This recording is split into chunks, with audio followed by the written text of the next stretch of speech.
সভা তোমরা অনুষ্ঠিত করলে বা এই যে একটা পরিকল্পনা তোমাদের অনেক দিন থেকে তোমাদের মনে দেখা দিয়েছিল, আমাকে তোমরা অনেকবার বলছো। এবারে আমি সকলের সঙ্গে যোগাযোগ করে সবাই সম্মত হওয়ার জন্য তোমাদের আমি মতামত দিয়েছি যে হ্যাঁ আপনারা সবাই রাজি আছেন, তোমরা এসো বা তোমরা ডেটটা ঠিক করো। সেই মতো আমি সবাইকে বলে আজকে আমরা এই অনুষ্ঠানটা হলো।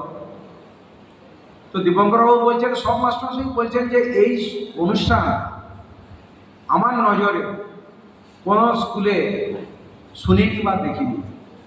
এটা তোমাদের মানে যে আমরা কি গর্ববোধ করছি আজকে, যে একজন শিক্ষক হিসাবে, বসন্তপুরের শিক্ষক হিসাবে আমি ভীষণ গর্ববোধ করছি যে এই সম্মানটা, কত সম্মান সে বলে ভাষায় প্রকাশ করা যাবে না।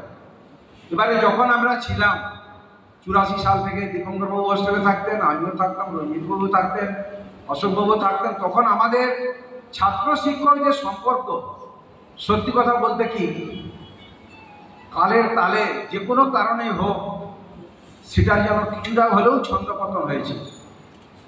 সেটা শিক্ষকরা তার জন্য দায়ী না ছাত্ররা দায়ী, সে কথায় আসবো না, কিন্তু যেন তাল কিছুটা হলেও কেটে গেছে। তোমরা যখন ক্লাসে থাকতে, ক্লাসে কিন্তু খেলার মাঠে, তারপরে তখন আমরা এক হোস্টেলে সবাই থাকতাম, বিকালবেলা সবাই খেলাধুলা করতাম একসঙ্গে। কি আনন্দের দিন। গুরুপদ, লক্ষ্মী, যারা ভালো ভালো ছেলে, হয়তো ভালো খেলতে পারে না, কিন্তু স্যার খেলা হলেই সুন্দর কাপের স্যার চলুন, জিততেই হবে, ম্যাচ আমাদের জেতাতেই হবে স্যার। কি আগ্রহ, সেই আগ্রহ কোথায় গেল এখনকার ছাত্রদের মধ্যে বা এখনকার মাস্টারমশাইদের মধ্যেও যেন সে আগ্রহের কিছুটা ঘাটতি হচ্ছে। এবং এই আজকের প্রসঙ্গে যখন আমরা ক্লাসে পড়াশোনা করছি 9-10-এ, তখন একটা কবি কালিদাস রায়ের একটা কবিতা আমাদের সিলেবাসে ছিল, যে কবিতাটা কিন্তু খুব সম্ভবত তোমাদের সিলেবাসে ছিল না বা এখনো নেই। সেটা হচ্ছে ছাত্রধারা। সে কবিতা যে কি মানে, কি ছাত্র শিক্ষকের মধ্যে যে কি সম্পর্ক, সেটা তখন আমরা ক্লাসে অমনি মুখস্থ করে গেছি, গড়গড় করে বলে গেছি। মাস্টারমশাই জিজ্ঞাসা করছেন, তখন কিন্তু আমাদের ক্লাসে মাস্টারমশাইয়ের প্রত্যেকটা কবিতা আমাদের জলের মতো মুখস্থ করতে হতো। মানে বুঝি না বুঝি, কিন্তু মাস্টারমশাইয়ের ক্লাসে পড়া দিতেই হতো মুখস্থ। সে জিনিসটা যে কোনো কারণে ওকে এখন নেই।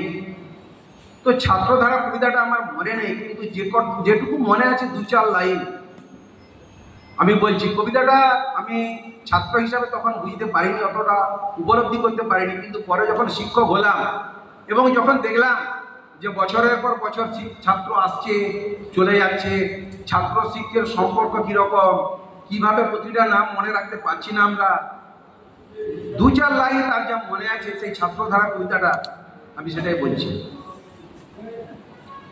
বর্ষে বর্ষে দলে দলে আসে বিদ্যা মঠ তলে, চলে যায় তারা কলরব, কৈশোরের কিশোরয় কর্ণে পরিণত হয় যৌবনের শ্যামল গৌরব।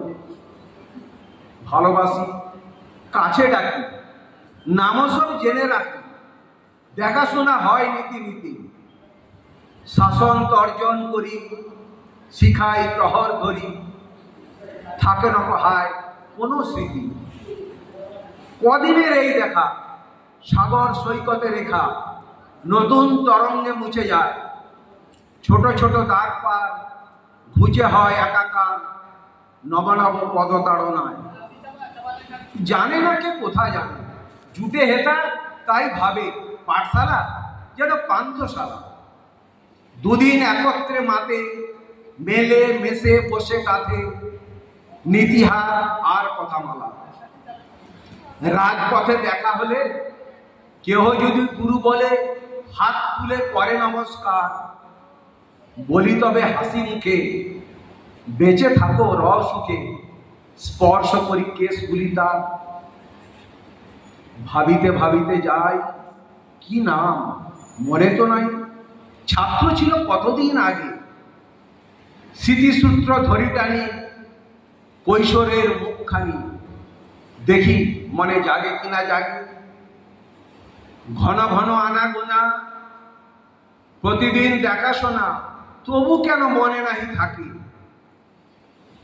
ব্যক্তি ডুবে যায় দলে, মালিকা পড়িলে গলে, প্রতি ফুলে কে বা মনে রাখে। আমরা প্রতি ফুলকে মনে রাখতে পারিনি, কিন্তু আমি চেষ্টা করছি অনেকগুলো ফুলকে মনে রাখার, যার জন্য আজকে তোমরা যে এসছো, আমি 70 থেকে 80% ছেলের নাম কিন্তু আমি বলে দিয়েছি। আমি চেষ্টা করছি, আমি যখন বসে থাকি তখন আমি স্মরণ করি তোমরাকে, যে এরা আমার ছাত্র ছিল। আমি চেষ্টা করছি, হয়তো প্রতি ফুলে আমরা মনে রাখতে পারিনি, কিন্তু আমি চেষ্টা করছি অনেককে মনে রাখার, এবং তোমরাও মনে রাখছো আমাকে। আমার খুব গর্ববোধ হয়েছে যখন প্রত্যেকে এসে তোমরা আমাকে প্রণাম করছো, বলছো। তোমরা সবাই ভালো থাকবে। আবার আমরা যদি থাকি, আবার মিলিত হবো আমরা শতবর্ষে। আর কিছু না বলে এইগুলো আমার বক্তব্য শেষ করছি।